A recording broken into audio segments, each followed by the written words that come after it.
Selamat datang ke Bantuan MY, saluran anda untuk info terkini bantuan rakyat Malaysia. Salam sejahtera dan terima kasih kerana terus bersama saluran Bantuan MY. Dalam video ini kami akan menjelaskan secara terperinci satu manfaat penting di bawah Sumbangan Tunai Rahmah 2026 iaitu Skim Khairat Kematian atau SKK dengan jumlah bantuan sebanyak 1,000 bagi setiap kes yang layak. Untuk makluman semua, penerima STR dan SARA bukan sahaja menerima bantuan tunai semasa hidup, malah turut dilindungi melalui Skim Khairat Kematian sekiranya berlaku kematian dalam tempoh kelayakan yang ditetapkan. Bagi tahun 2026, SKK dilaksanakan serentak dengan STR 2026 dan melibatkan 3 kategori utama penerima. Kategori pertama ialah isi rumah berkahwin yang bukan warga emas. Kategori kedua pula melibatkan ibu atau bapa tunggal, balu, janda atau duda yang bukan warga emas dan mempunyai anak. Manakala kategori ketiga ialah warga emas, bujang serta individu tanpa pasangan. Bagi ketiga-tiga kategori ini, syarat asas kelayakan adalah sama.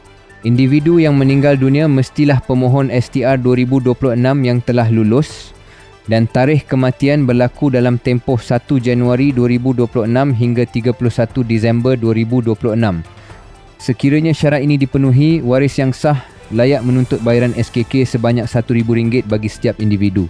Bagi kategori isi rumah berkahwin yang bukan warga emas, tuntutan boleh dibuat sekiranya individu yang meninggal dunia adalah sama ada pemohon STR atau pasangan dan permohonan STR 2026 telah diluluskan. Bagi kategori ibu atau bapa tunggal, balu, janda atau duda yang mempunyai anak, tuntutan SKK boleh dibuat sekiranya pemohon STR meninggal dunia dan kelulusan STR 2026 telah diperoleh.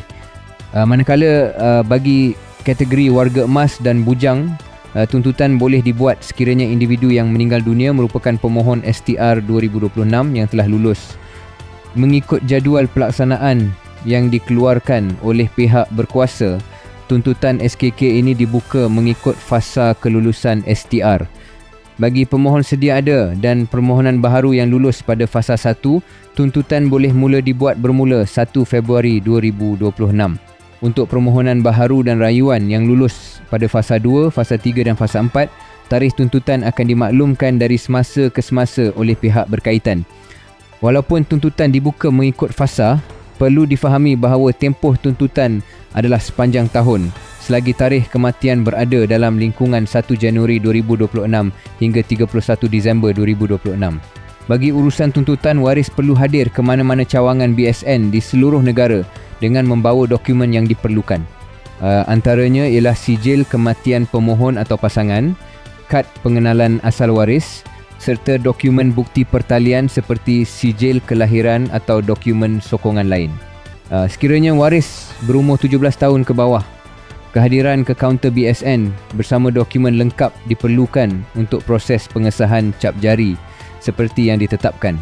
Untuk pengetahuan semua, waris yang boleh didaftarkan dalam permohonan STR 2026 adalah agak luas. Ia merangkumi pasangan, ibu bapa, anak kandung, anak tiri, anak angkat, adik-beradik serta cucu.